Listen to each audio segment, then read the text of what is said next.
So, hi everybody.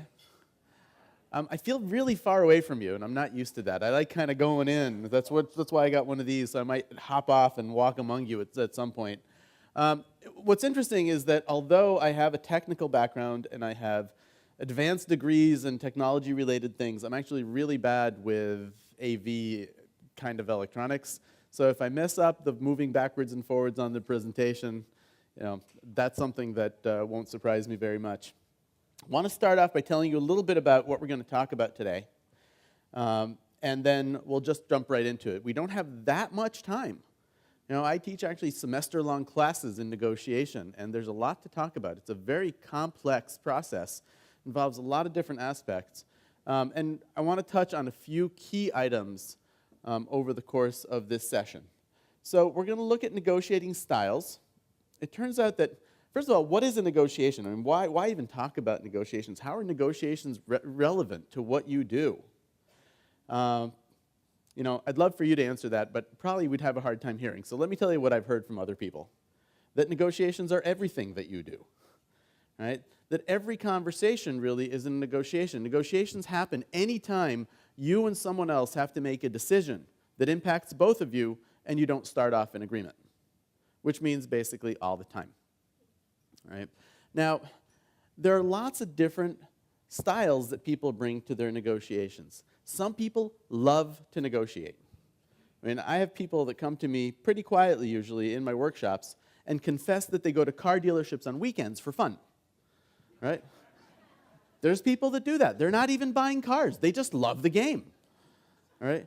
Other people find negotiations very stressful. All right, and very anxiety-provoking, and look to avoid them. So we'll look at 5 different negotiating styles, and we'll look at them through 3 different lenses. We'll ask, first of all, how do you identify your style in a given circumstance? Because it turns out we don't actually have a negotiating style. We have many negotiating styles that show up in different circumstances. And being able to identify them in real time helps us manage our behavior. See, because if I'm negotiating, and I'm going to pick on Ian because he's one of the few people in the room whose names I know, and I'm negotiating with Ian, I find Ian really intimidating. I might become avoidant in that negotiation, and I might find every excuse to have every other conversation except the conversation I need to have with Ian. But if I'm aware of it, well, then I can do something about it. I can manage my behavior and actually get myself to have that conversation. So we'll talk about self-awareness. The second thing we'll talk about is that in every negotiation, there's a strategically preferred style that you can bring to the table. And we're going to help you identify what the strategically preferred style is. Then we're going to talk about the most interesting question, which is what if, in a given negotiation, your style is one thing, but the strategically preferred style is something else? Right? You have what's known as a problem. All right? Because what you're likely to do is different from what you should be doing, right? And I'm going to talk about some ideas of how you can realign your behavior so you're more likely to do what's going to be beneficial to you. After we talk about negotiating styles, we're going to talk about collaborative negotiations. The whole idea of collaborative negotiations was started in a book called Getting to Yes, all right, which I'm hoping some of you have heard of. I'm hoping some of you, how many people read Getting to Yes? Awesome. That's a very large number. That's great. All right? Very often, like 2 people raise their hands. So I'm very excited. For those of you who haven't read it, it's a good read. And it's short and easy. It's about 160 pages long. It's a good airplane read. And it revolutionized how people negotiate. Getting to Yes has sold over 2 million copies. Right? I don't know how much you know about the audience for negotiation books, all right? But that's a huge number. We don't usually sell that many books. Right? So the whole premise of Getting to Yes was the idea that we need to dig under what people say and to find out what's driving them. And we'll talk more about doing that as we go through the conversation. Now, up until about 7 or 8 years ago, all people talked about was getting under the positions that people say and finding out what's driving people. We call those people's interests.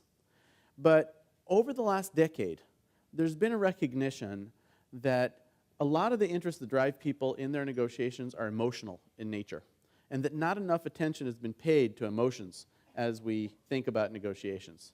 So a pretty good book came out about 2005 called Beyond Reason, which looked specifically at the emotional aspects of negotiation. So I'm going to give you some ideas about the role of emotions in negotiation, how to manage emotions more effectively as you negotiate. Now, the main skill of the effective negotiator is the skill of drawing out the other person. You see, when we're negotiating, wouldn't it be great if you told me what you need, I told you what I need, and we came to solutions that met both sets of needs? Isn't that nice? Only what's the problem? When we're negotiating, are you really going to tell me what you need? No. Why not? Gives me the advantage, you lose leverage, you don't know what I'm going to do with that information, and to be frank, you don't trust me. And no offense, I don't trust you either. All right? So then the question is, how can we realize the advantages of collaboration when we don't trust each other and don't communicate? Well, the fact is, I do need to find out what's driving you. But since you're not going to tell me, I need to develop very strong skills in drawing you out anyway. And I'll show you a tool for doing that. So that's kind of what we're covering today. All right, we're going to start with negotiating styles, then we're going to give you some ideas about collaborative negotiations, including emotions in negotiation. Then we're going to talk about drawing these out. And then I'm going to give you a little exercise to do to try to actually practice these skills. All right? So I want to start with negotiating styles. So in the 1970s, two Stanford professors named Thomas and Kilman came up with a model for how people behave in negotiation and conflict. And by the way, I'm going to use the words conflict resolution, negotiation as synonyms. Right? To me, it's all the same. It's basically the skill set that you use to resolve differences. What they noticed was that in every negotiation, there's a tension between how much you care about the outcome of this particular situation and how much you care about the relationship with the other party. And that different people balance those two things differently. Some people care so much about the outcome that in pursuit of their outcome, they'll push hard to the point where they might damage the relationship with the other party. Now, those people they called competers.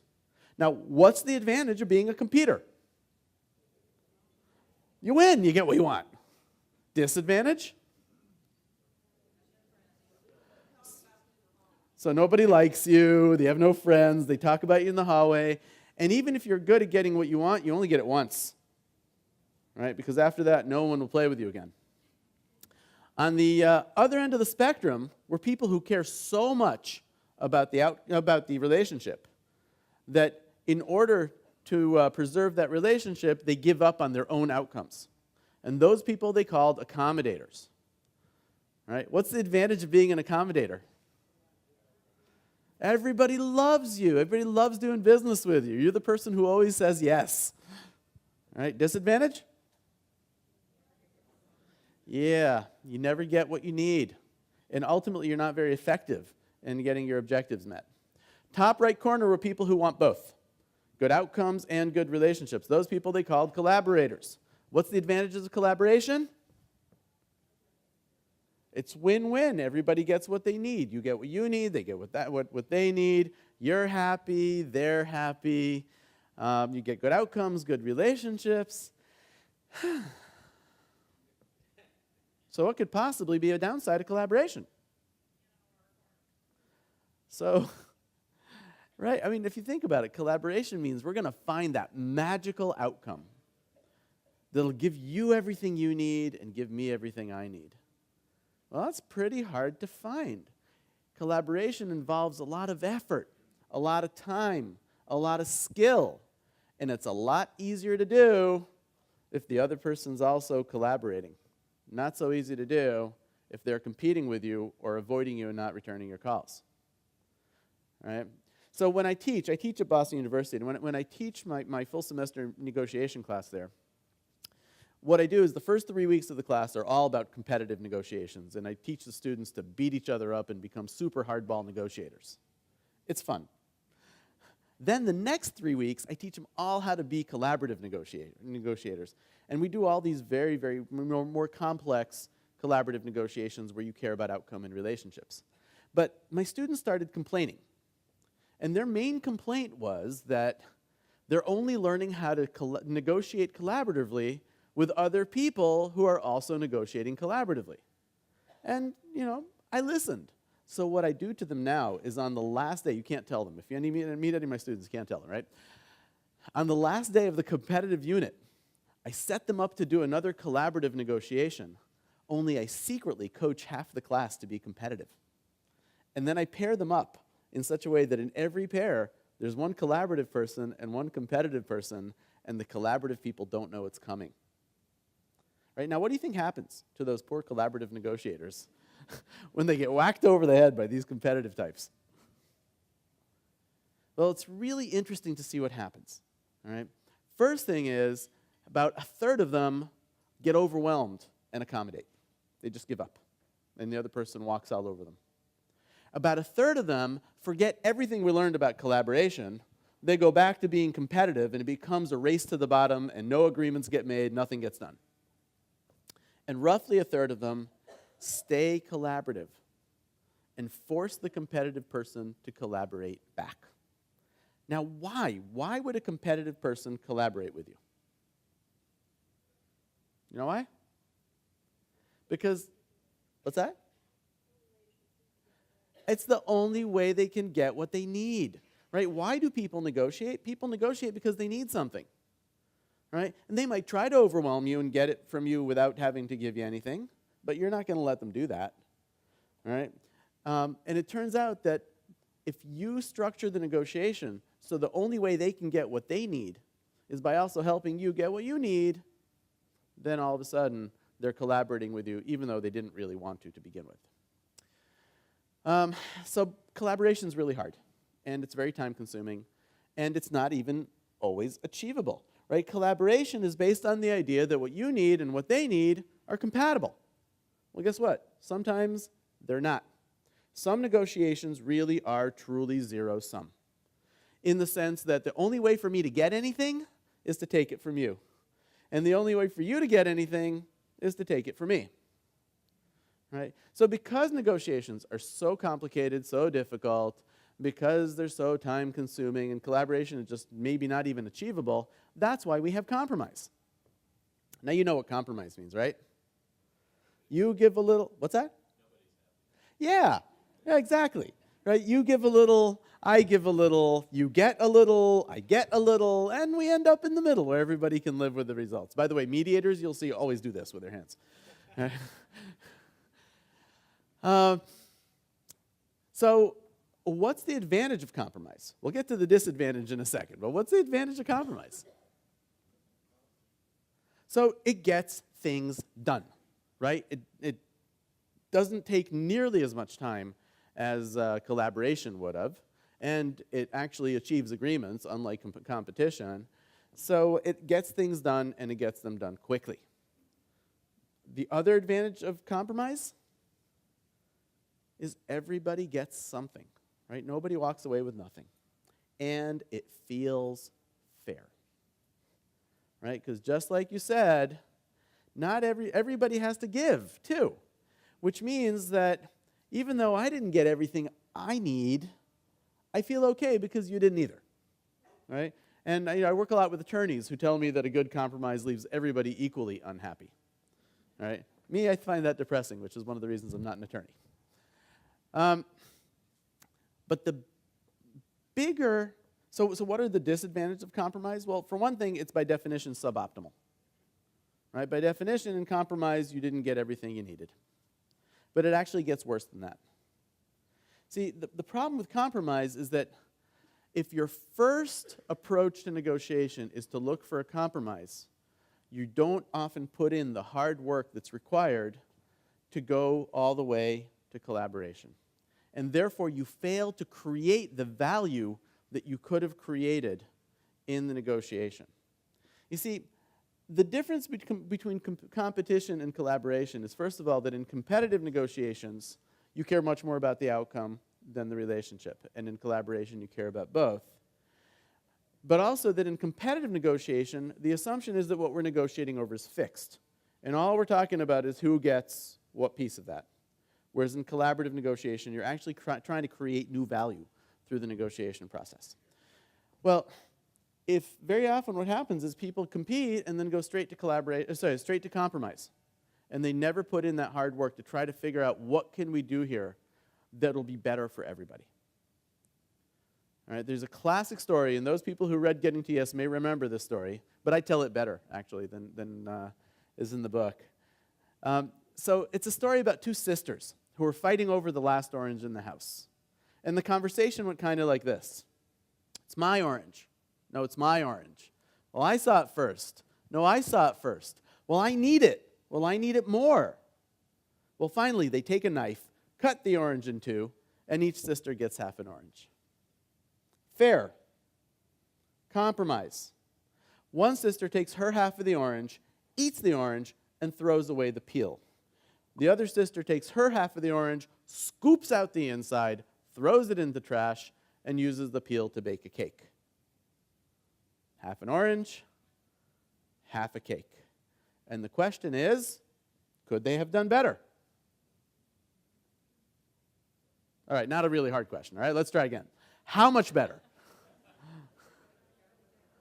All the way better. Again, not a hard question. So now comes the hard question. If it's so obvious that they could have done so much better, why didn't they see it? So they didn't communicate. They didn't ask the other sister, why do you need the orange? They took a competitive approach and went straight to compromise. And they made the assumption that the only way that they could get what they need was if the other person didn't. As a result of that, who won the negotiation?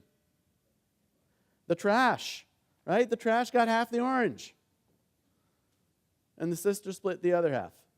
And the question is, why would you ever want the trash to win? All right? So, you think, oh, cute stories, sisters, oranges, but I've mediated $5 million real estate disputes between relatives who would have saved hundreds of thousands of dollars worth of taxes if they collaborated rather than competed and compromised. All right? So this stuff is real. All right? And what you want to do is you want to look for those opportunities to actually create value by finding synergies, finding things that you care about that the other person doesn't care about, and finding things that they care about and that you don't, and that's how you create value in negotiations. The last style that Thomas and Kimon defined was avoiding. And avoiding is for people who just really hate to negotiate. I got to tell you, I've met a lot of avoiders in my day. Right? What makes people so uncomfortable about negotiating? What about negotiations? What do negotiations involve that stress people out? All negotiations involve conflict. And conflict makes a lot of people itch. Right? Conflict's very uncomfortable for people. All negotiations also involve risk. Right? There's always the chance that something will go wrong, and there's always the chance that you'll lose. There's the chance that the other person will just get up and leave. There's a chance that they'll do something unpredictable. Right? All negotiations are risky. And guess what? People don't like risk. So you don't like conflict, you don't like risk, and people don't like putting in the time to engage in their negotiations. As a result of that, their negotiations really stress them out. So what's the advantage of avoiding? You don't have to deal with it. Right? You're at your desk, and you get a call, and you see on the caller ID that it's a department head that you know is going to be yelling at you. So what do? You let it go to voicemail. Right? We all do it. It's avoiding.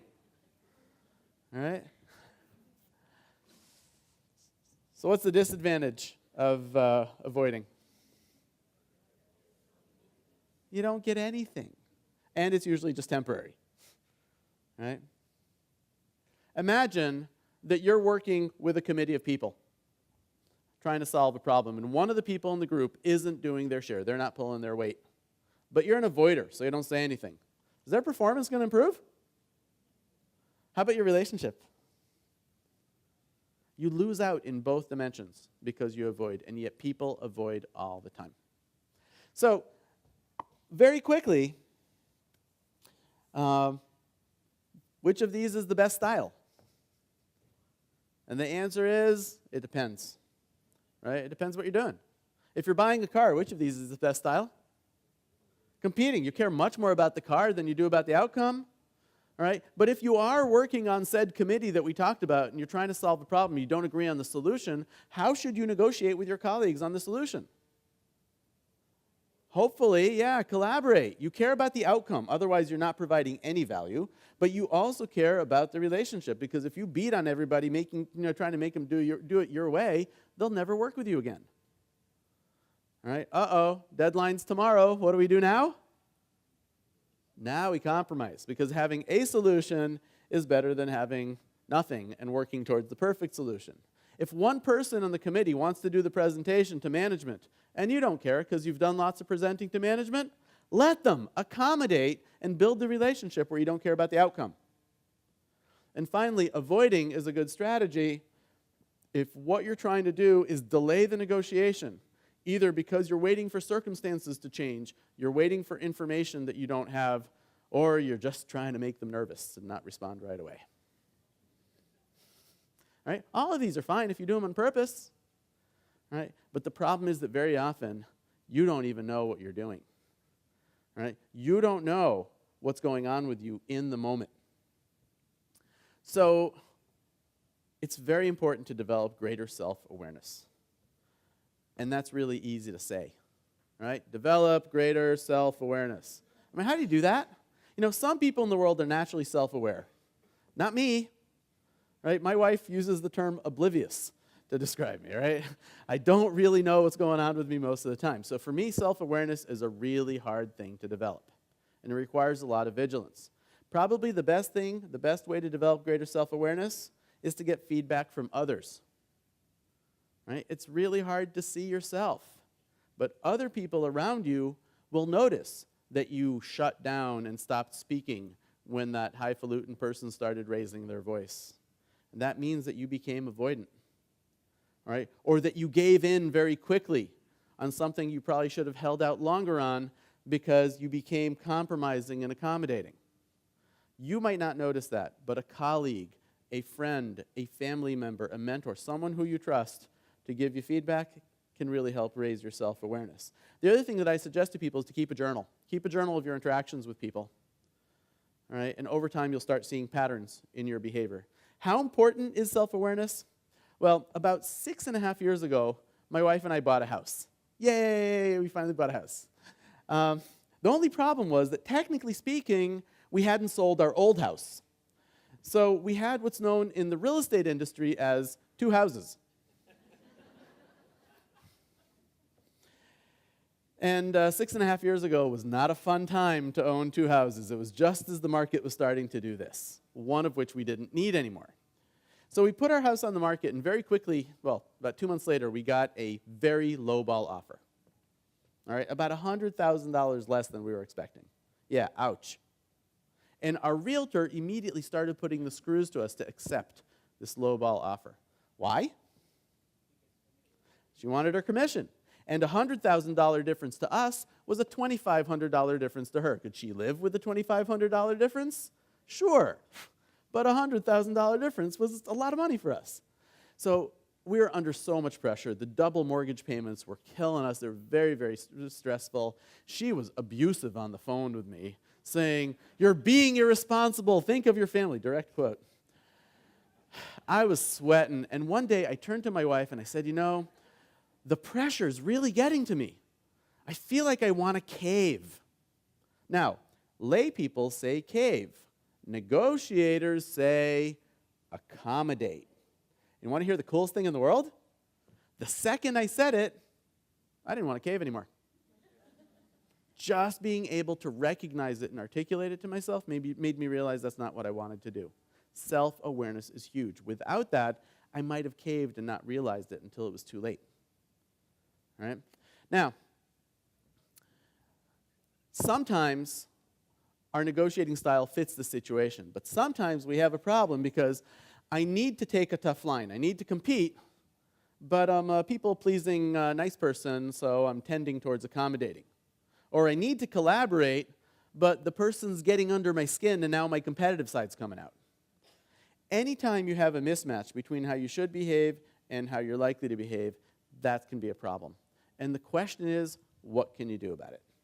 So there's a few things you can do about it, but the main one, and this is a really important, this is like one of the most important things I'll tell you today, is that when you're negotiating with people, when you're in situations of conflict, the main skill you need to develop is the skill of learning how to slow down time. Doesn't that sound cool? All right, so here's what I mean by slow down time. Any situation you walk into, anything anyone says to you, any issue you encounter impacts you first emotionally. And how many people have studied emotional intelligence?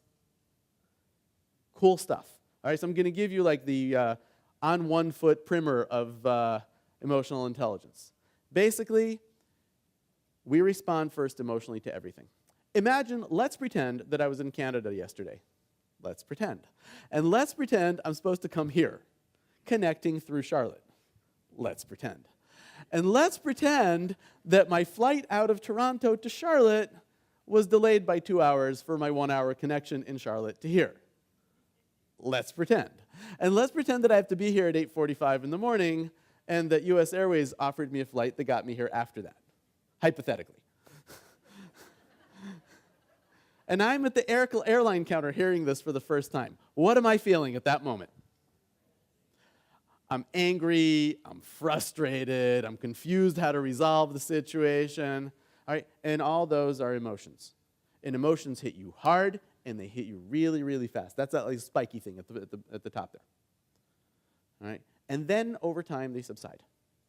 Meanwhile, your cognitive brain, the part that's doing the thinking and trying to figure out how to resolve the issue, is slowly catching up. And until those two curves cross, all right, you're an emotionally overwhelmed person. You are not a rational thinking human being. And anything that you say and anything you do on the left side of that is something you're likely to regret. So the first thing you need to do is recognize when you're emotionally overwhelmed. Right? And that goes to the same thing we were talking about before with self-awareness. You need to learn how to recognize when you're off kilter. What kind of symptoms can you recognize that you're not at your best?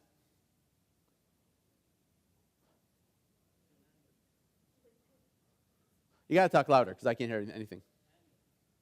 Oh, so you feel anger. All right, maybe you tense up. Maybe your breathing changes. Maybe you sweat.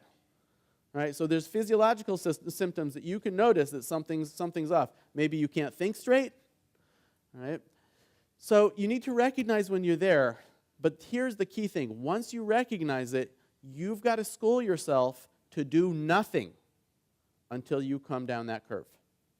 All right, you've got to slow down time so you don't respond until your cognitive brain has had time to catch up. All right, so what kind of things can you do to slow down time? Well, one thing is you can take a break before you respond. All right, I'm going to give you key words to help you in your negotiations. Ready? They're very technical in nature.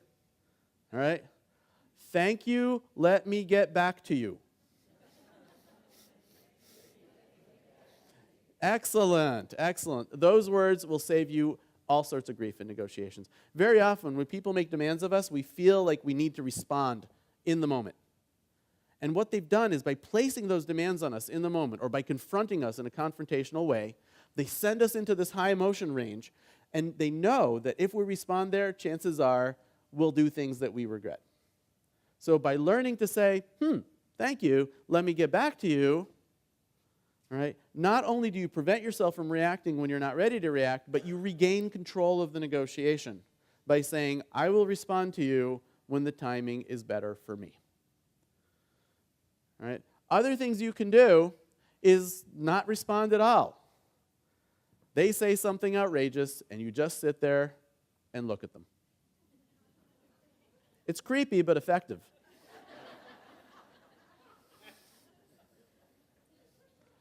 Instead of responding, you can just reflect back what they've said, ask them additional questions, and get them to talk. So long as they're talking, you're not saying anything, and you're giving yourself time to calm down.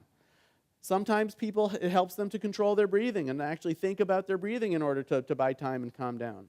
One thing that I like to do is I take notes as I negotiate with people, partly because I can't remember anything ever, but partly because I can't write as fast as I talk. It forces me to slow down. And if you stressed me out, I'm going to disengage visually from you and look down at my notes. And that creates a safe space for me to regroup. I don't care what technique you use. You all have ways that you already use to regain your composure when something knocks you off balance. Use them when you're negotiating. And just remember how critical that is. All right, I'll just give you a very quick example. So I'll give you an example of a very different kind of negotiation. In negotiations, there's a technique called the flinch. It's a hard bargaining tactic. All right, let's pretend that you are talking to an IT person at the hospital. Can we pretend this? All right, and let's pretend you need something from them, and let's pretend you need it in about 2 weeks. So I'm gonna ask you to volunteer. Okay, you're gonna be the IT person. All right, and when I ask you how long this is gonna take, I want you to say 10 weeks. All right. So how long is this gonna take to do? At least 10 weeks. 10 weeks? All right, that's the flinch. Now, what's the message of the flinch? You're crazy. Right? Now, nobody wants to think of themselves as crazy. So what happens is it sends you into this spike. And you know what happens is you say 10 weeks. They go, 10 weeks? And you go, how about 8? And then you get down to there and you go, ooh, I shouldn't have done that. But it's too late, you did. All right? So very often people try to knock us into there. You need to recognize it, not do anything until you're back in a better place. Now, the other thing that you can do to help manage your negotiating style and stay on track with your style is to prepare better for your negotiations. All right? Because a lot of times these big spikes happen when something surprises you. Now, we can't eliminate surprises in life. Surprises happen. But we can reduce them by being better prepared.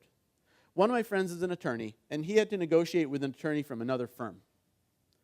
And before he went to negotiate with her, he talked to other people at his firm who dealt with her in the past. And what they told him was that in every negotiation, this attorney at some point will slam her hand on the table, stand up, and start yelling at the top of her lungs. Now, why is she doing that? She wants to emotionally overwhelm the other person so they accommodate. Isn't it cool? We have a vocabulary for this now. Well, he started negotiating with her, and sure enough, at one point, she stood up, slammed her hand on the table, and started to yell at the top of her lungs. And if he didn't know that was coming, it might have affected him and it might have worked. But because he knew to expect it, it was kind of funny. And it had no impact on him at all. All right. The last thing I suggest to you in terms of managing your negotiating style is get help. You are not alone. As said before, you have friends, family members, mentors, colleagues, bosses, people that you can trust and that you can form buddy systems to help you. So it turns out I'm actually not a very competitive negotiator personally. Can I do it? Sure. I've been doing this for almost 20 years. I can do anything. But it goes against my temperament. When I get tested for my Thomas Kilman style, I come out primarily collaborative and avoidant, which is the typical style for a schizophrenic. No, just kidding. For a the typical style for a mediator. Okay, I'm great with conflict, so long as it's somebody else's conflict, but not so good with my own. Well, when I had to negotiate that real estate thing with my realtor, I had to be competitive, and it was very, very hard for me, and I knew it was going to be hard for me. But I have this friend, Richard, who happens to be a venture capitalist. I don't know how much you know about venture capitalists, but he eats competitive negotiations for breakfast. All he does is competitive negotiations. Personality-wise and experience-wise, that's what he's good at. So what I did is I recruited Richard to be my negotiation coach for this negotiation with my realtor. All right? And what stressed me out didn't stress him out at all. It was all fun. Now, there are some situations where Richard has to negotiate something very collaborative, And he knows his competitive nature might get in the way. So what does he do? He recruits me. And I'm his negotiation coach. All right? Find other people who are different from you and form buddy systems so you can help each other out. Life is a lot less stressful that way. So have I persuaded you at this point that it pays to look at different negotiating styles? All right, so for this next exercise, I want to do a quick negotiation exercise with you. You good? So for this next negotiation exercise, I would like you all to actually stand up and find a negotiating partner who is roughly your size and physical strength and stand next to this person. So now I would like you to get with your partner into the following position. I would like you can stay where you are. I would like you to stand with your partner as if you're standing on the same line, shoulder to shoulder, about a foot apart, facing opposite directions, with your stronger arm between you if possible. Can we just rotate just a little bit so I can see them? Okay, good. All right, everybody see the position? Excellent. Now what I'd like you to do is I'd like you to hold hands with your partner like you're shaking hands. This is the position. I'm going to rotate just a couple times so everybody can see us. All right, you see the position? All right, now the hard part from this point on is you can't talk. There's no talking, no communicating with your partner by word, gesture, or deed other than through the exercise. And I'm watching you. All right? So you can do that for me? No talking, no communicating? Excellent. Your goal in this exercise is to get as many points for yourself as you can in 10 seconds. Let me show you how you get points. When I say go, you're going to have 10 seconds to get as many points for yourself as you can. You get a point every time your opponent's hand touches your body. I just got a point. All right. Your opponent gets a point if your hand touches their. We're not playing yet. Everybody understand? If her hand touches my body, I get a point. If my hand touches her body, she gets a point. You're going to have 10 seconds to get as many points for yourself as you can. Everybody in position. Let's go.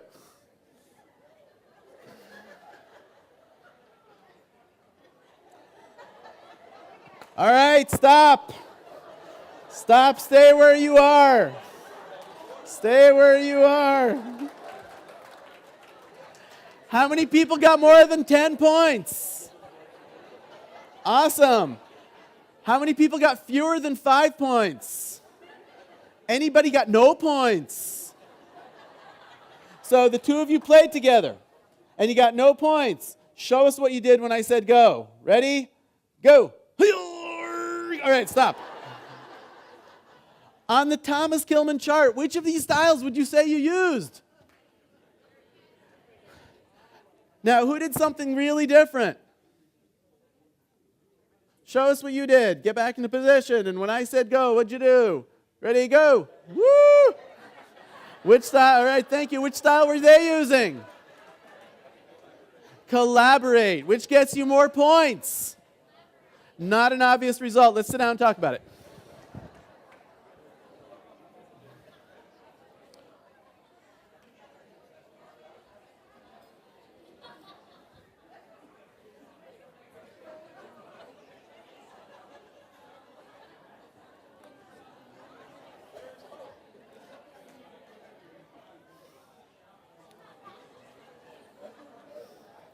So, what was your goal in this game? Get points. For whom? For yourself. How many people wanted to beat the other person? Did I ever mention the other person? Think about this. Let's pretend I had a stack of $100 bills in my bag. I don't, but let's pretend. All right? And let's pretend that you got to go home with a $100 bill for every point you got in this game. What's better for you? You got 3 points and your opponent got 1 point, or you got 7 points and your opponent got 9 points. You know, at the end of the day, going home with $700 is more fun than going home with 3. And yet a lot of people will fight hard to prevent the other person from getting points, even if as a result they get less for themselves.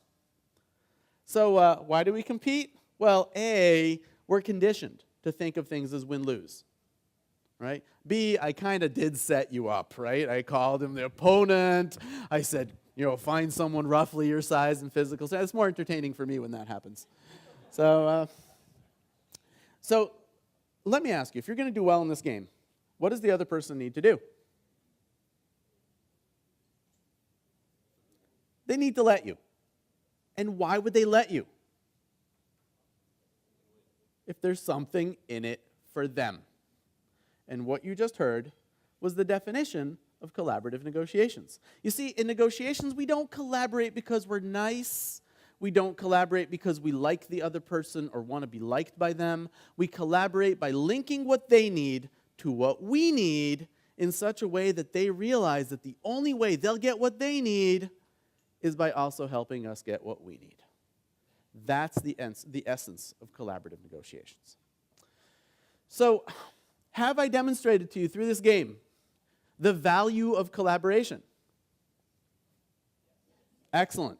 I hope I also demonstrated how difficult it is to attain, right? Most people competed, right? And that's the reality that you face. Collaboration is actually very difficult to achieve, but if you do, you can gain a whole lot of benefits for yourself.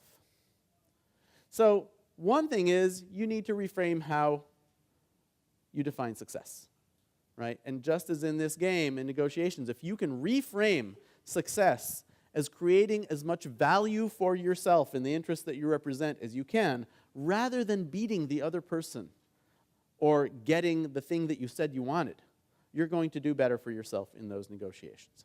This is the reality that Fisher and Urey were facing when they wrote Getting to Yes, and the main concept they came to was the distinction between positions and interests. And the idea of positions and interests was that when we negotiate with each other, typically there's things that we say to each other. Those are the positions, those are the demands we make, the offers we make. All right? Our positions are often very rigid and they're very tangible. All right? If I say to you, you must follow this process, that is my position. All right? If I say you need to get the number of errors down to 12, that is my position. Okay? Interests, on the other hand, represent the underlying needs, motivations, fears, etc., that are driving people in their negotiations. Interests are typically more flexible and can often be intangible. All right, so let me just give you a very, very quick example. Let's pretend you're all realtors in the rental market. And I came to you and I said, hi, I'm new to this state. I hear you know every building in town. What I'm looking for is actually an apartment that's on the 5th floor. Now, 5th floor is my position.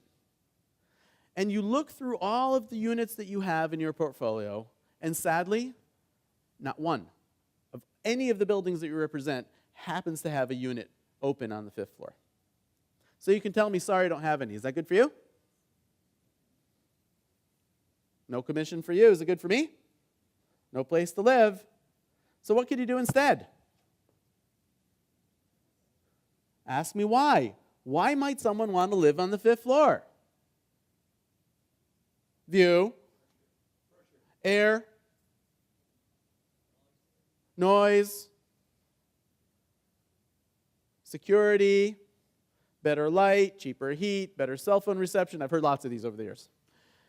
Now, the point is that if you find out from me that, in fact, all my life, I've always lived on the 4th floor or below, and I've always ended up staring at somebody else's wall. I'm thinking, if I can live on the 5th floor, I'll finally have a view. Well, you don't have any units on the 5th floor. But you got one on the 12th floor of the high-rise downtown. You got one on the 3rd floor of a 3-family house on a hill. You got one on the 1st floor, but it's right on the lake.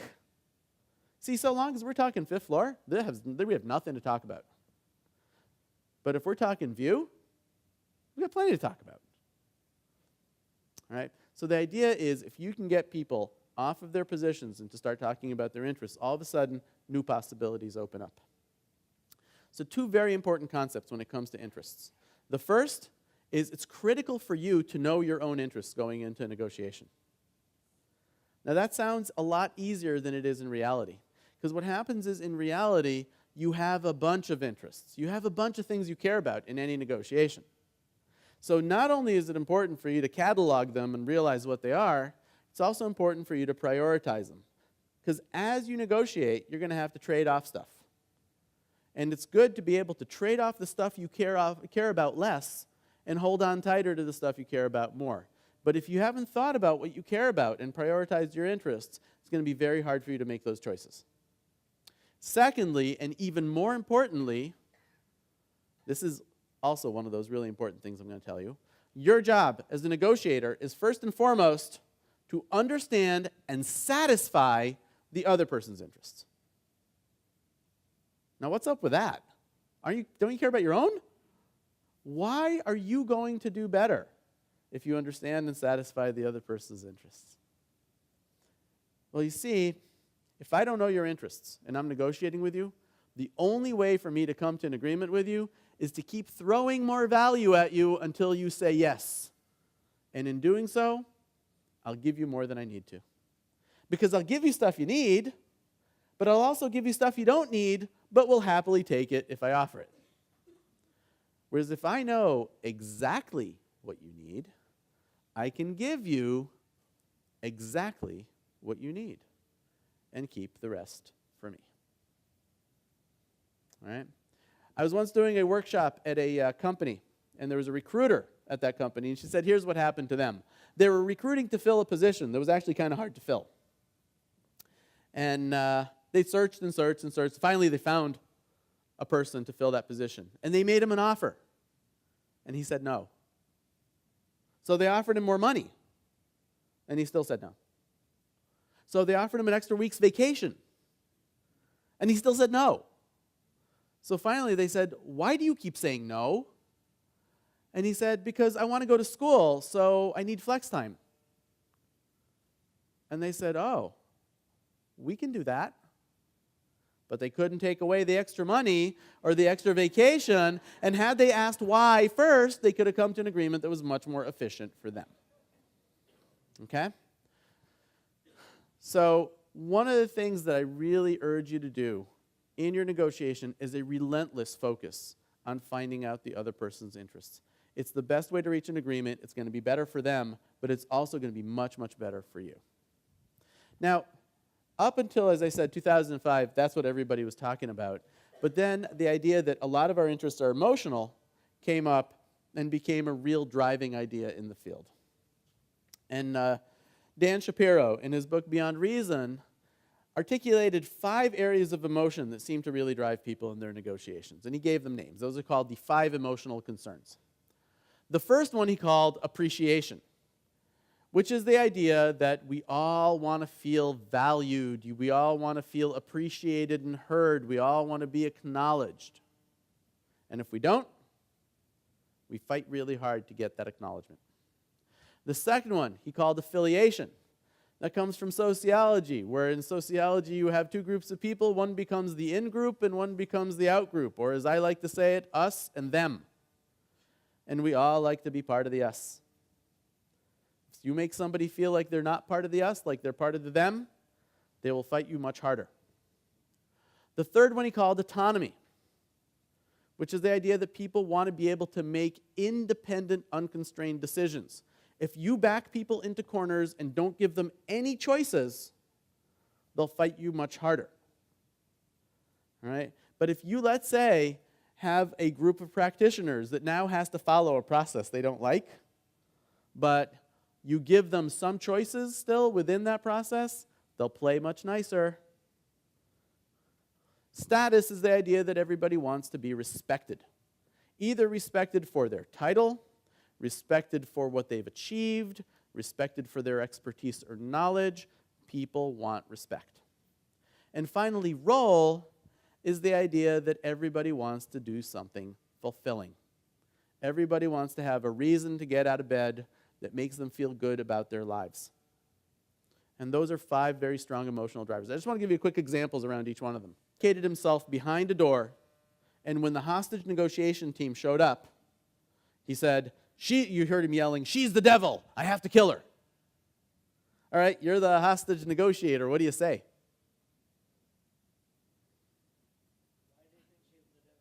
Great. So you ask why. Good, that's a great thing to do. But here's what they actually did. The hostage negotiator said, "So it sounds like you're trying to save the world from this person." Well, you know, we at the NYPD, we're trying to save the world too. And he created affiliation. And then got this guy to start talking and eventually got him to open the door. By the way, it works in reverse. It turns out, I didn't realize this, but sometimes in the hostage negotiation business, they get repeat customers. Yeah, I didn't know this.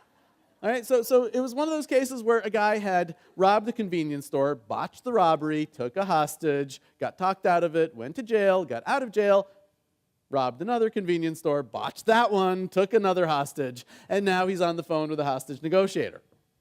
But this time the hostage negotiator knows about the past experience, so he's kind of irritated and is badgering this guy, giving a hard time. And on the phone with the hostage negotiator, the hostage taker said, "You're doing this all wrong. You're supposed to be building rapport with me."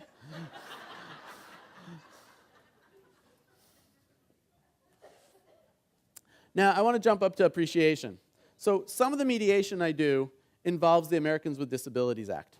So one time I was called in to do a case where a guy had signed up to take a class, paid for the class, showed up to the class with his service animal, and was turned away because no dogs were allowed. Now, I don't know how familiar you are with the Americans with Disabilities Act, but that's what we call in Boston a wicked bad no-no, all right?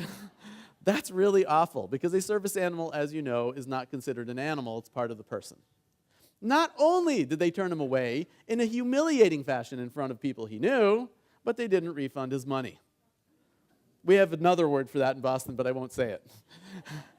Well, so in mediation, he comes in and he had actually so he filed a complaint, and then they came to mediation, and he had some financial losses. It cost him about $400 to find another class. So, of course, he was suing for $10,000 based on the losses he had, but mostly on the emotional distress of the humiliation he felt at getting kicked out of the class in front of people he knew. And all he would talk about was that humiliation. Well, the owner of the training company was actually this kind of cold kind of person. He didn't acknowledge anything. So at one point, I talked to him separately, and I said, "You know, every time he talks about the humiliation, I notice you're not acknowledging that at all." And he said, "Well, yeah, I talked to my lawyer, and he said it's all about the money, so I don't need to." I said, "You know, it couldn't hurt." So later on in the conversation, at one point, the guy went back to talking about how humiliated it was. And at that point, the owner of the company actually acknowledged it. And he said, "You know, I realized that must have been awful for you." And the financial demand dropped from $10,000 to $1,500 in one step. The appreciation was that important, a part of the process. And here's the punchline of all of these. If you don't address these emotional concerns when they're still emotional concerns, they turn into tangible positions that you then have to deal with. Right? Because he couldn't get his appreciation, he articulated a $10,000 demand. I mean, and think about it in your context. Imagine, if you will, a situation where a doctor gravely injures or actually kills a patient. You know, over and over again, what have patient families said they wanted? We want the doctor to come out and talk to us. We want the doctor to apologize and explain to us what happened. And over again, they can't get that. And what's the only thing they can do to feel any bit better about it? Is sue the hospital and the doctor for millions of dollars. Right? Appreciation's huge. Now, autonomy. So I grew up in Connecticut, and I had a relative who taught in a vocational high school in Bridgeport, Connecticut. I don't know how many of you have been to lovely Bridgeport, Connecticut. It's not that lovely, all right? It used to be lovely 100 years ago, but then became sort of one of those decayed industrial towns. It's on the train line directly to New York. It's only about an hour outside New York. So one day in class, he asked his students how they would feel if they were forbidden from going to New York. And they were all up in arms. So he asked them, okay, in the last year, how many of you have been to New York? Not one of them had been to New York. So it turns out what they were up in arms about wasn't about going to New York. It was about being able to go to New York if they wanted. It was all about autonomy. Status. Well, I teach at Boston University. Lots of people teach at Boston University. You know what my fellow instructors make their students call them? Professor. Right? Now, why do they do that? It's all about status. It's about respect.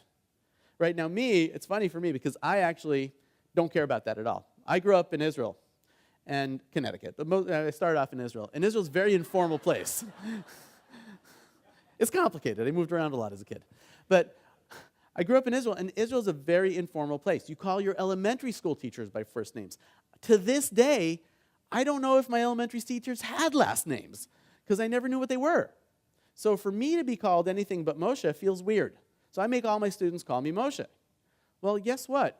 My students from India and China can't get themselves to call me Moshe because in their countries, it would be considered very disrespectful to call their professors by first name. So the best I can get them to do is Professor Moshe, which is okay. And finally, role is all about doing something fulfilling. So I run a company called The Negotiating Table. You are looking at the entire negotiating table. But it wasn't always the case. When I started off, I had a partner. Let's call him Dan, because that's actually his name. And Dan and I started the negotiating table together for lots of bad reasons. And about 3 years into it, I decided that I wanted to buy him out because I wanted to be on my own. And one day out of the blue, I said, you know, Dan, I've been thinking, and I think I want to be sole proprietor of the negotiating table. Now, the moment I said that, did Dan feel appreciated for what he thought were his 3 years of hard work? Was he one of us or one of them? You know, as I used to tell my divorce mediation, autonomy, did he give him a choice? So I didn't give him a choice, right? As I used to tell my divorce mediation clients that it takes two to get married, but actually only one to get divorced, right? I didn't give him a choice. Did I show any respect to him as a partner? So we negotiated. It was pretty bitter. And in the end, we finally came to an agreement that made both of us equally unhappy. And he turned to me after it was all over, and he said, do you know why I gave you such a hard time? I was like, no. He said, because this was my dream, and you took it away. And it turned out that so much of his emotional behavior in the negotiation was based on his lack of fulfillment. He wanted to be a mediator so badly, but there are no jobs to be had. You have to start your own business. And he had no business skills. And he needed me to do that for him, and I was taking my ball and going home. Right? So these emotional concerns are huge. If you attend to them, you can deal with them while they're still emotional. If you don't attend to them well, then you have to deal with the tangible demands that people bring up as their positions. Now, in every negotiation, there's really two things that could happen. Either you'll come to an agreement or you don't. If you don't come to an agreement, what are you going to do? Something else. You're going to figure out how to resolve the issue or how to deal with it or how to meet your interests in a way that doesn't involve the other party. Those things that you can do without the other party are called alternatives. And it's really important to know your alternatives going into a negotiation. Right? If you're negotiating, let's say, with a vendor for some key piece of equipment for your hospital, and you can't come to an agreement with this vendor, what are your alternatives? Find another vendor. Find a way to not need this piece of equipment. Maybe fix the old equipment that you already have. Right? You have alternatives. You always have alternatives. Now, sometimes it feels like you have no alternatives, but that's just because all of your alternatives are really bad. Right? When we were dealing with that house situation, if we walked away from that lowball offer, what alternatives do we have? So we could keep it on the market, keep paying the mortgage. We could rent it out, which would have been at a loss because it was not a good rental property. We could sell our new house and move back into our old one, which would have been really bad because we had literally reproduced ourselves out of our old house and we needed a bigger house. It's probably more than you wanted to know. We could have walked away from it, let the bank foreclose. We could have burned it down and collected the insurance. Tempting, but we didn't. So we had alternatives. The problem is they all stunk. They were terrible. We still had to know what they were, and we still had to pick which one we would go to if we didn't come to an agreement. Because one of the things that gives you the most power in a negotiation is the ability to walk away. And what you're walking away to is your alternatives. And if you don't know what they are, you have no way of assessing whether you should walk away or not. And as a result, you're going to accept agreements that you should have walked away from, and you're going to walk away from things you should have agreed to. Okay? Now, sometimes you actually do come to an agreement with the other party. Oh, by the way, in terms of alternatives, one of the things you always want to do is improve your alternatives. Right? So what could we do, again, like just use the house situation. What could we do in that situation to improve our alternatives? We could switch realtors. We did that. We could fix up the place and stage it. We could lower the price a little bit. Right? We did all of those things to make our alternatives better for the next round. Now, options are those things that you do with the other party. All right? Those are possible ideas for resolution. And some things you want to think of in terms of options is you always want to try to approach a negotiation having thought of more than one idea. Coming to the table with more than one option. That doesn't necessarily mean that you present more than one option to the other person initially, but you want to have other options in your pocket. For one, that option you present may not work for the other party, and you don't want to get stuck with no other ideas. But actually, it's even more important to realize that options aren't so important. Why do we even have options? We have options to help meet our interests. You see, the interests are the problem we're trying to solve. Each option is just one possible solution. Why fall in love with one possible solution rather than focus on solving the problem? Right? And if we come to the table with having prepared more than one option, we're going to be more focused on solving the problem and less wrapped up in one solution that happens to be in our head and may not be acceptable to the other party. Secondly, during the negotiation, you're going to hear options from the other side, including options you don't like. And whether you like them or not, the first thing you need to do is to listen to the other side. Why is it so important to listen to them? Well, lots of good reasons, right? For one thing, you're going to learn something. You're going to learn something about their interests. And we already said that learning their interests gives you leverage in the negotiation. Their options give you a big clue. Moreover, how do they feel about their options? They like them, right? Why do they like them so much? They came up with them, and they meet their interests. What's not to like? And if you don't listen to them, there's no way they're listening to you. Right? Anybody ever read Covey's 7 Habits of Highly Effective People? Seek first to understand, then to be understood. Same stuff. Right? These people really worked hard on their idea. They came up with it. They love it. They're presenting to you. If you don't listen to them, they're not going to listen to anything you have to say. Plus, there might be some good pieces to it, and you're not going to be able to hear those unless you listen. Finally, oh, by the way, you don't just need to listen to them. You need to acknowledge. They need to know you're listening. Everybody needs acknowledgement. So I actually work from home. All right, I have an office, but if you go there, it's a mailbox about this big. All right? And the reason I work at home is because I have 4 kids, and I like being around my kids. Now, the advantage of working at home is that I'm around my kids. The disadvantage of working at home is that I'm around my kids. So I could be on the phone with a client who thinks I'm all professional and all that, and one of my kids will walk in and say, Abba, I want a banana. To which I say, I'm on the phone. To which he says, I want a banana. To which I say, I'm on the phone. To which he says, I want a banana. To which I say, I'm on the phone. All right, think what just happened. My client knows my son wants a banana. Right? The illusion of being professional is gone, and my son's not getting a banana because I'm angry. But try this. You're on the phone, he walks in and he says, I want a banana. I say, Ilan, you want a banana?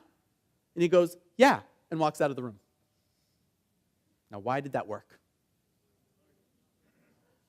Well, he wants the acknowledgement. What does he want aside from the banana? He wants to know I heard him. He wants to know I love him. He wants my attention. He wants to know I'm on it. And he can get all of that stuff, except the banana, just for my acknowledgement. It works. And by the way, it doesn't just work with kids. It works with everybody.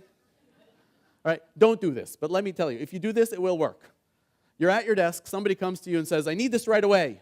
Look at them and go, you need this right away? They'll go, yeah, and they'll leave.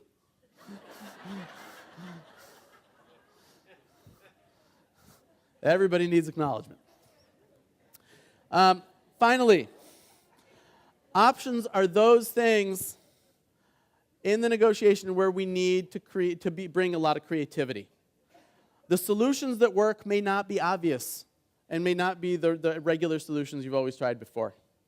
So just to conclude the house story, so we bought our house in October. We moved in November. We put our old house on the market in January. February, we got that low-ball offer. We walked away, switched realtors, put it back on the market, got another offer in April. That fell through. Kept it on the market, got another offer in June from this couple that loved our house. It was perfect for them. Only problem was that their bank wouldn't let them buy our house until they sold their little 2-bedroom condo.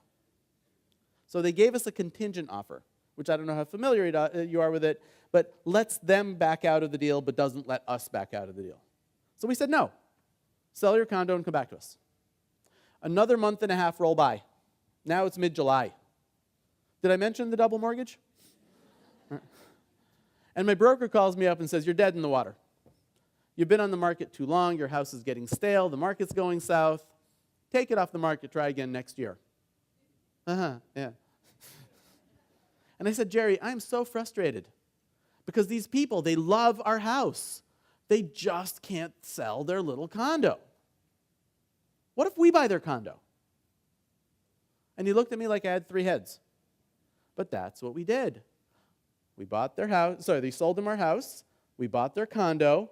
The difference paid off our mortgage. And then we turned around and rented out their condo, which, unlike our house, was a good rental unit, and we've made positive cash flow on it ever since.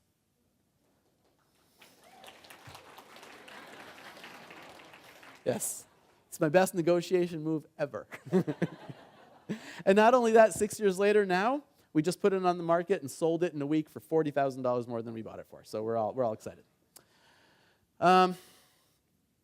Now, whether you're talking about your options or alternatives, you want to base your thinking on real information.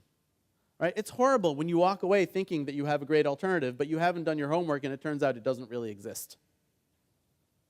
Right? So you need to do your homework. Right? Because guess what? When you walk away from the table, the alternative you walk into is going to be real. Right? And you need to know what it is. Moreover, as you present options to the other side, they're going to be received in a much more welcoming way if you present them together with the objective facts that support them. If you say to somebody, I want you to do this, they're a lot less likely to do it than if you say, I want you to do this, and here's why. Right? So before you go to negotiate, prepare. Prepare objective information. And objective means information that comes from third-party sources that are credible to the other person. So expert opinions, industry standards, common practices, precedents, data, all of those things are going to be much more helpful to you in persuading the other party. So have I convinced you that you want to understand the other person's interests when you're negotiating? Excellent. So if you want to find out somebody's interests, what do you need to do? You need to ask them. And in particular, you need to ask them open-ended questions. Does everybody know the difference between an open-ended and a closed-ended question? Which one was that? That was closed. Good. Whew. So a closed-ended question will have a short answer, typically yes or no. An open-ended question will have any answer. Why do you want to ask people open-ended questions when you're trying to negotiate with them? They'll tell you more. They'll keep talking. What will they talk about? Whatever, including their interests. Right? And you're not going to be leading them in the wrong direction.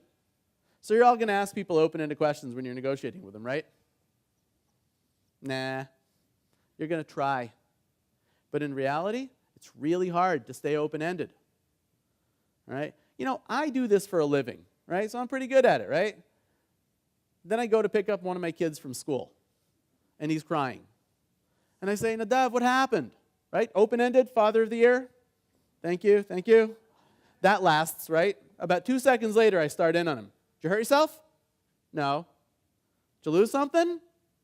No. Did somebody say something mean to you? No. Did you miss me?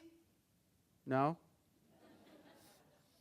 And I can go on and on and on like that because it's so much fun to think up those questions. And it's even more fun if you get it right. But meanwhile, I'm getting no information, and I'm starting to get on his nerves. All right? You know, ask your buddies to keep an eye on you, and you will be stunned how often you're being closed-ended when you think you're being open-ended. All right? So let me give you another example.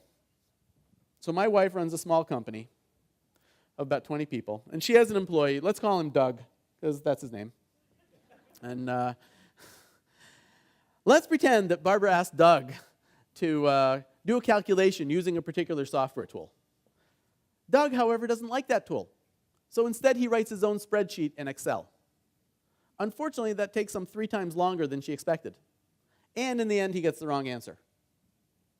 So Barbara then turns to Doug and says, Doug, when you knew that you were supposed to use this particular software tool, but no, you wrote your own spreadsheet in Excel, which took you 3 times as long, and in the end, you got the wrong answer, what were you thinking? Now that's open-ended, isn't it? Technically. What's wrong with the question, though? Yeah.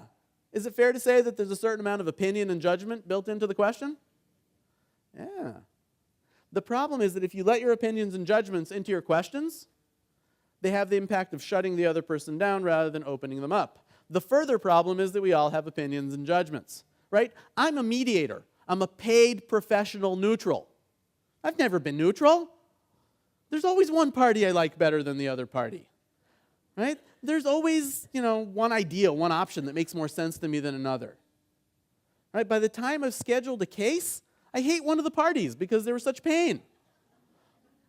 Now, is that bad for me to have opinions and judgments? No, it's human. It's bad if I let them into the process.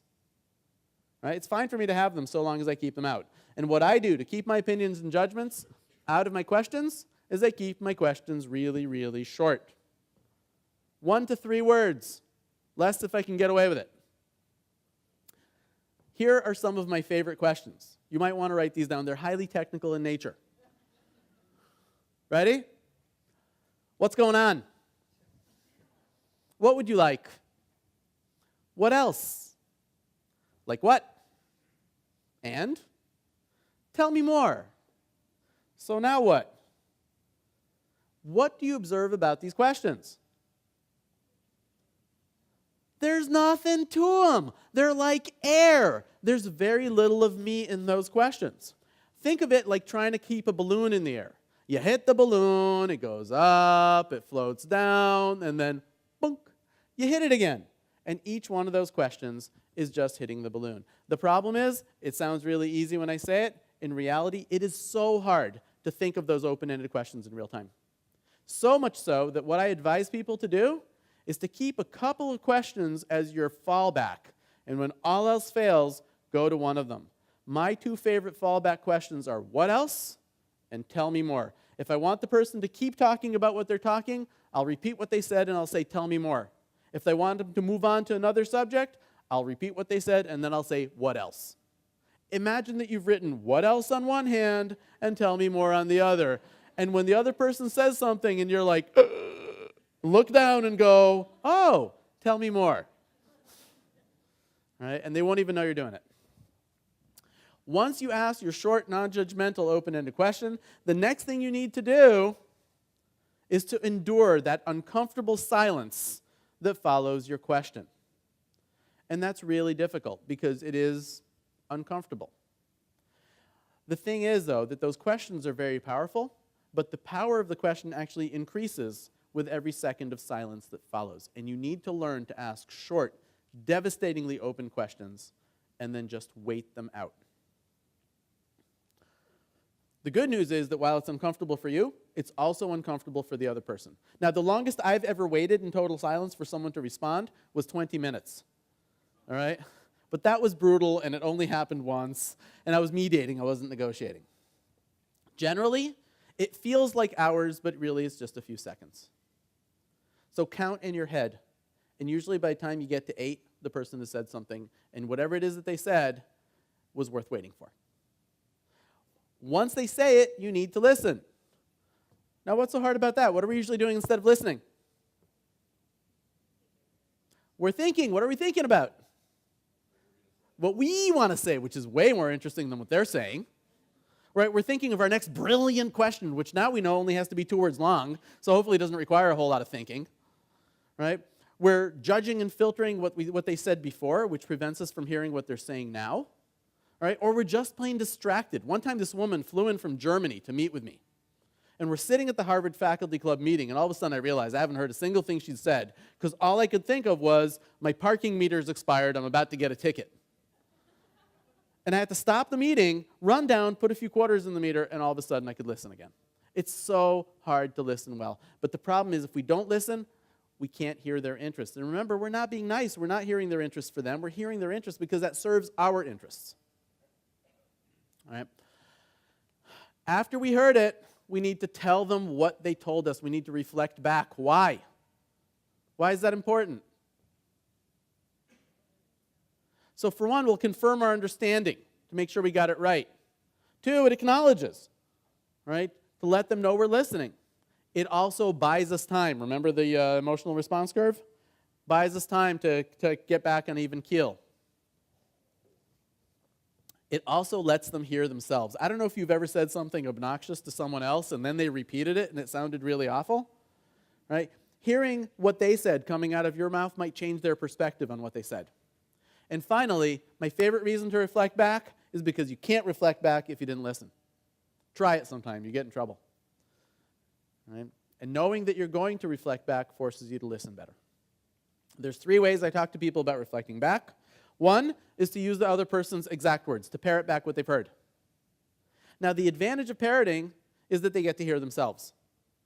The disadvantage of parroting is, first of all, that it doesn't confirm understanding. I can repeat what you said even if I have no idea what you meant.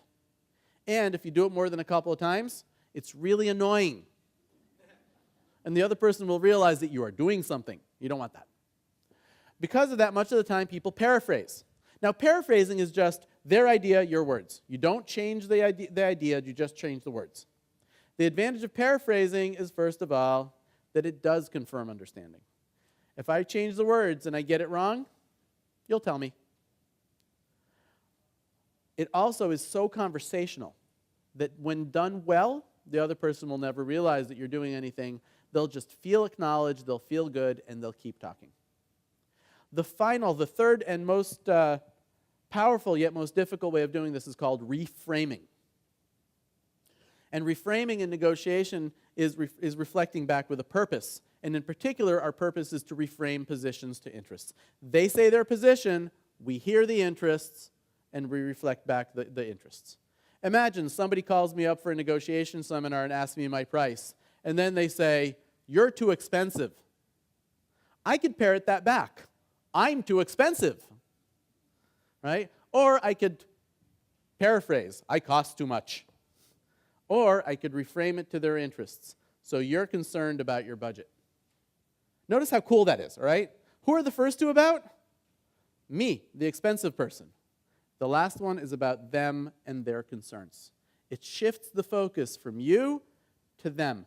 Often it shifts the focus from blame to opportunity. Somebody says to me, you cheated me. I can parrot that back. I cheated you. I can paraphrase it. I ripped you off. Right? Or I could reframe it to their interest and say, so it's important to you to be treated fairly. We go from a blaming statement about something I did in the past to a forward-looking statement about them and what they care about. Okay? One last example. So I did divorce mediation for about 5 years. Discovered it wasn't my cup of tea. But learned a lot and saw many entertaining things while I did it. Imagine that I'm a divorcing father. And I say to you, I demand my son live with me every other week. How would you parrot that back to me? Exact words. You demand your son live with you every other week. Somebody paraphrase it. Change the words but not the meaning. You want? Right? You want your child every other week. You want to have your son alternating weeks. But imagine reframing it to my interests. Imagine that instead you said to me, so you want a lot of time with your son and an equal role in parenting. Feel the power of that. Reframing in that way has the possibility of changing the entire direction of a conversation. And it opens up all sorts of options for resolution. Because guess what? Every other week, I don't care how you say it, is still every other week. But a lot of time with my son and an equal role in parenting, there's 100 ways to do that. All right? Once you've reflected back, you got to ask another open-ended question. And here the kicker is that to be most effective, this next open-ended question you ask has to follow from the last thing the other person says. You got to let go of your own agenda for a while. You can always come back to your own agenda, but when you're listening, let go of your own agenda and just follow the other person, and they'll take you to what's important to them. So we're going to do two exercises, one quick, one slightly less quick. For the first one, I need you to actually sit close to the person that you're going, actually for both of them, because you're going to have a conversation with the person. So I need you to find a partner that is close enough to you where if you really wanted to, you could hold their hands, but you're not going to. Please keep in mind that the nearest available partner may in fact be behind you.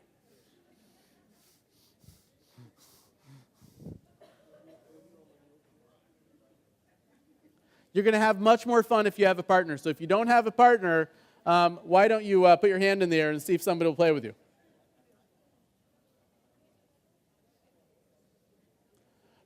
Don't be shy. Put your hands way up in the air and see if other people have their hands up there.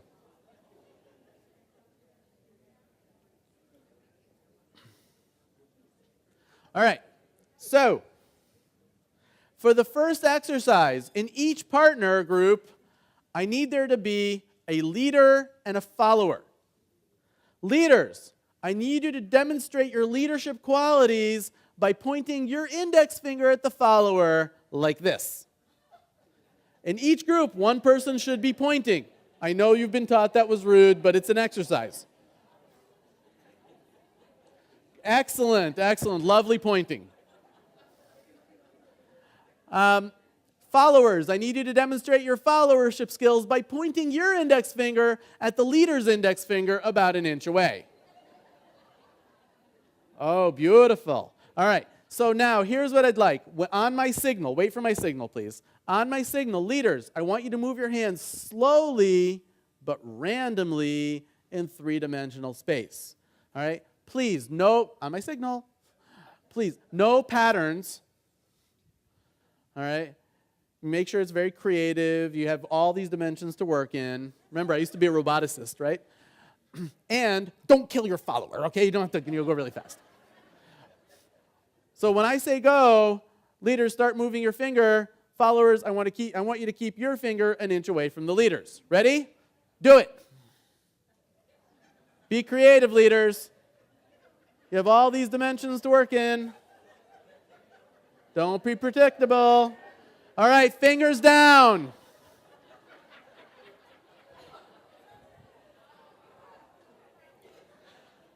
Followers, what did you have to do to follow the finger? You had to pay attention. You had to watch the finger. You had to concentrate and focus. Could you lead the leader's finger if you were the follower? Could you anticipate where it was going? What happened if you tried? You missed, right? And the exact same thing is true of interests. All right? If you try to anticipate what people's interests are based on prior conversations, based on people that look like them or sound like them, based on what happened a year ago, you're going to miss key interests that would have given you the leverage to meet your own interests in this negotiation. And if you're going to find out what people's interests are, you just have to let go of your agenda and follow them there. They will lead you to what's important to them, and then you can use what's important to them to come to good collaborative solutions that maximize what you get for yourself as well. All right? So questions on what we've done. So I want you to do another exercise, but this one is actually going to be a little bit more relevant to what you really do. So I imagined a scenario. Now, I'm not exactly in your field, even though I've played with people in your field before. So I imagined this scenario. If it's not 100% realistic, go with it anyway, all right, because it's meant to illustrate a skill. So what we're going to imagine is a conversation between a patient safety officer at a hospital and the hottest, shottest, rootin' tootinest surgeon at that hospital. Can we imagine such a thing? Now, it turns out the hospital, in order to promote patient safety, has implemented some processes and procedures in the operating room. And this surgeon routinely ignores them. All right? At the same time, this surgeon has a better track record in terms of patient outcomes than, by far, than any other surgeon you have. Can you imagine this scenario? Excellent. If you can't, help me out. All right? So here's what I'd like you to do. I would like you, in your pair, to decide who for this conversation is going to be the patient safety officer and who is going to be the surgeon. Patient safety officer, your job is to nag the surgeon or somehow get them to come along and move towards you on using these procedures and processes. All right? Surgeon, your job is to articulate why you do things the way you do things. Now, before you begin, what I'd like you to do is, if you have paper, do it on paper. If you don't, you can just think of these things. I would like you to think of something on the order of 3 things that you care about in your role. If you're the patient safety officer, what are a few things that you care about in this situation? If you're the surgeon, what are a few things that you care about in this situation? Right? So your position might be, you have to use these processes. Your other position might be, I don't want to use these processes. But the interests are the why. Why do I want you to use these processes, or why am I not using these processes? So list your interests. List 3 things that you care about, roughly. If you want to list 4, that's fine.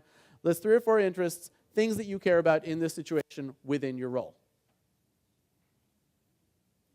Just take a moment to do that, and then I'll tell you what the rest of the exercise is. All right, everybody have something to work with in terms of some interests written down? Excellent. So the conversation will start with the patient safety officer turning to the surgeon and saying, I'd like you to start using these processes and procedures, or however you want to say that. Once you do that, both of you, I want you to see if you can start doing more of this, asking open-ended questions, listening, and summarizing to see if you can draw out the interests of the other party. Now, the problem is they're going to be trying to do the same thing, so kind of take turns, alternate asking and answering, so you both have an opportunity to use this triangle. So what you're trying to do is ask open-ended questions, listen, and reflect back in order to draw out those things that the other person cares about. All right? Let's do it for about 5 minutes or so. So what did you find challenging about trying to do this? It was hard? What was hard? Staying open-ended is a lot harder than it looks, doesn't it? Staying out of your own head and focusing on the other person without letting your own thoughts interfere, that's pretty hard. Remembering to reflect back, that's not so easy. Reflecting back in a way that's actually accurate, not so easy either. All right, every one of the aspects of this triangle, learning how to stay silent after you ask the question, not so easy. Right? There's so many aspects of this that are hard. So here's what I want to do. I just want to summarize things really quickly, and then I just want to open it up for your questions and answer anything that might have come up as you were thinking about the stuff we talked about today. The first thing is, I don't really care what negotiating style you use. I don't care what you do as a negotiator, so long as you do it on purpose. And I want you to develop a much more deliberate approach to your negotiating and negotiating styles. Secondly, negotiations should revolve around a relentless focus on interests. Interests are the key things that matter in negotiation. You know, some people call them needs, but whatever you want to call them, they are the fundamental motivators in negotiations.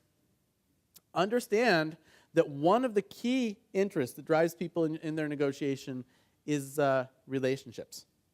All right? And you want to build the relationship simultaneously with the outcome.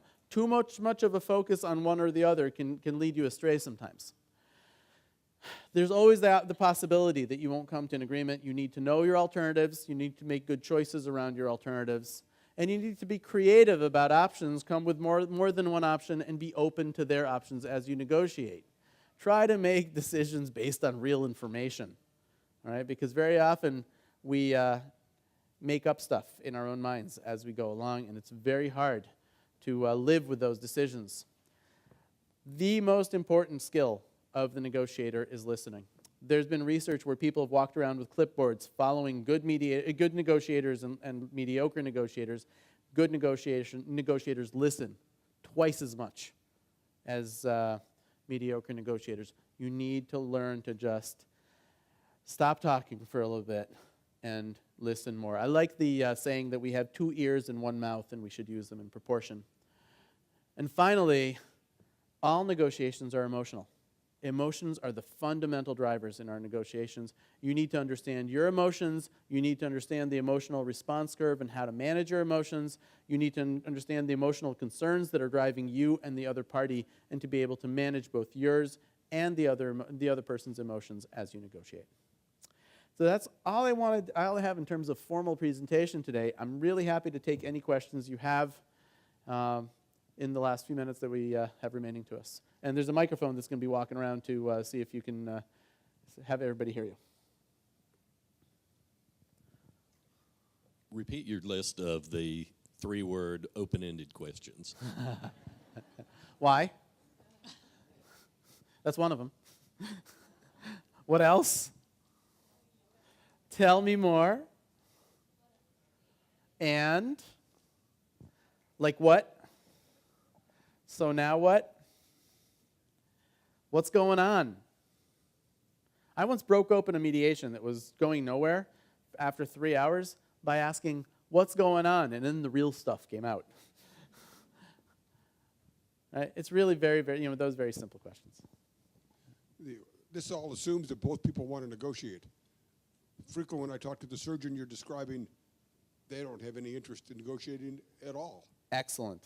So, when someone has no interest in negotiating, right, so the question is, what if the other person has no interest in negotiating? Very often, the person who has no interest in negotiating is making the assumption that they have the alternative of ignoring you. They have the alternative of not negotiating. So long as that's true, they're acting rationally, and they shouldn't negotiate with you. They have a better alternative elsewhere. So what you need to do is to change their alternatives to make that alternative no longer as feasible, or at the very least, to change their perception of their alternatives. If you can, let's pretend, we're going to just, going to be kind of silly. Let's pretend the surgeon didn't want to negotiate with you, but you were going to throw yourself on the floor and have a screaming tantrum if they didn't. That might change their perception of what their alternatives really are. All right? So that's the problem. The problem is that right now they're living with the idea that they have an alternative of not negotiating. You need to change that or change the perception of that. Otherwise, they won't negotiate, and they're acting like they should. It's a very rational decision. Any other questions? So, to wrap up. Oh, yeah, yes, go ahead. I think just a variation on that question, your response, is how to most effectively understand, I guess, the context.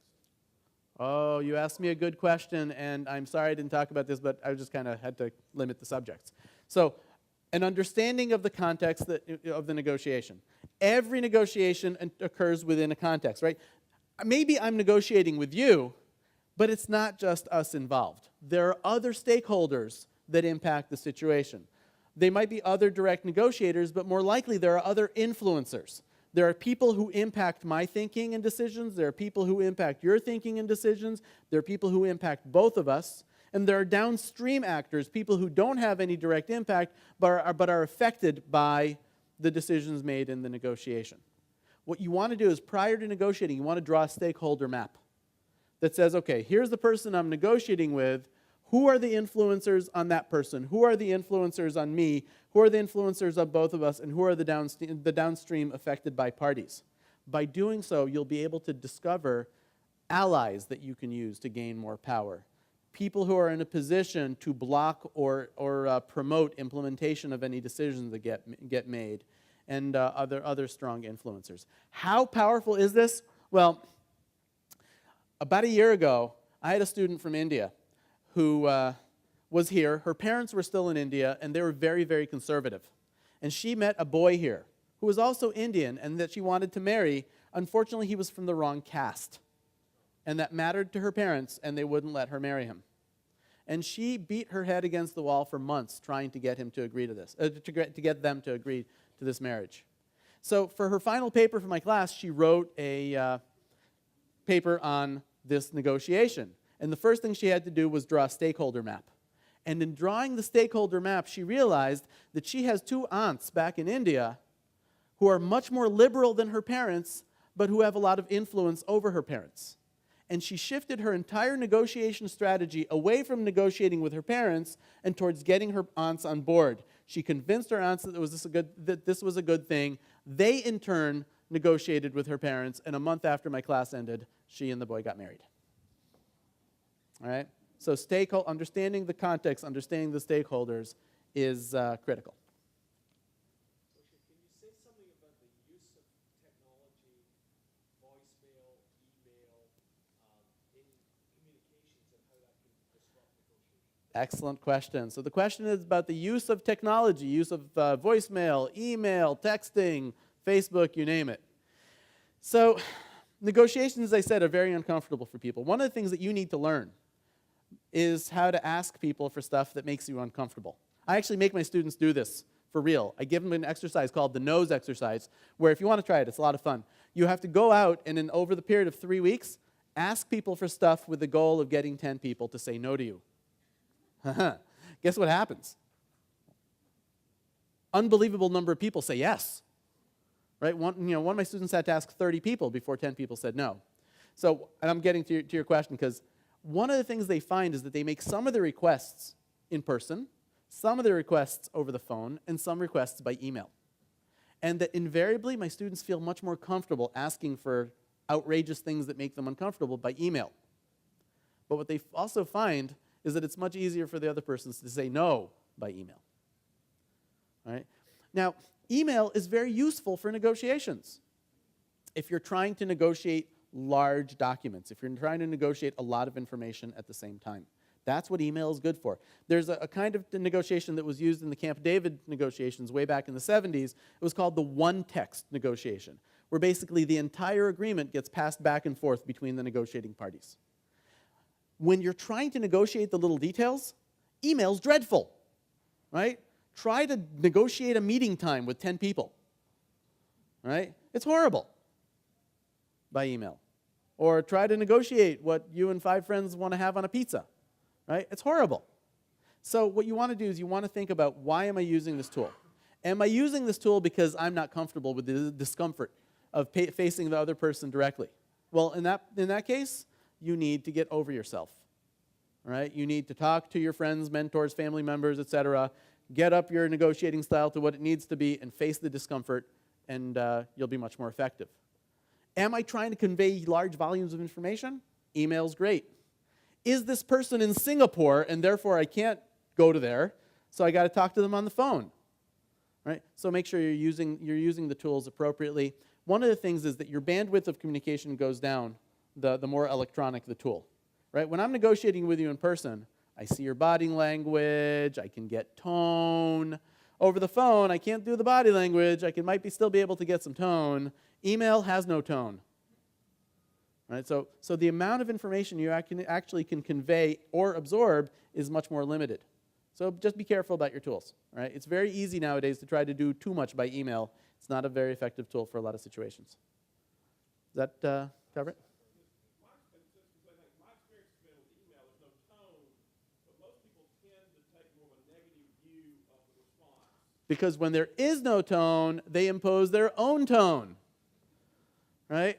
If my wife says, I see you're late from work, you're late coming home from work, right? I'll take that as snarky. She might just be citing a fact. She looked at the clock, and in fact, I'm late from work, right? But I know that she's been snarky roughly 350 out of the last 365 days, so chances are it's snarky. So when there is no tone, we impose our own tone, our own prejudices on what we've read. Well, great. Well, listen, I think I need to close up formally. There's the other things that you have to do today. I'm going to be hanging around here for the next hour or so. If anybody has particular questions they want to come to me with, happy to discuss things with you. You've been a lot of fun to play with today, and I hope you have good luck in your negotiations.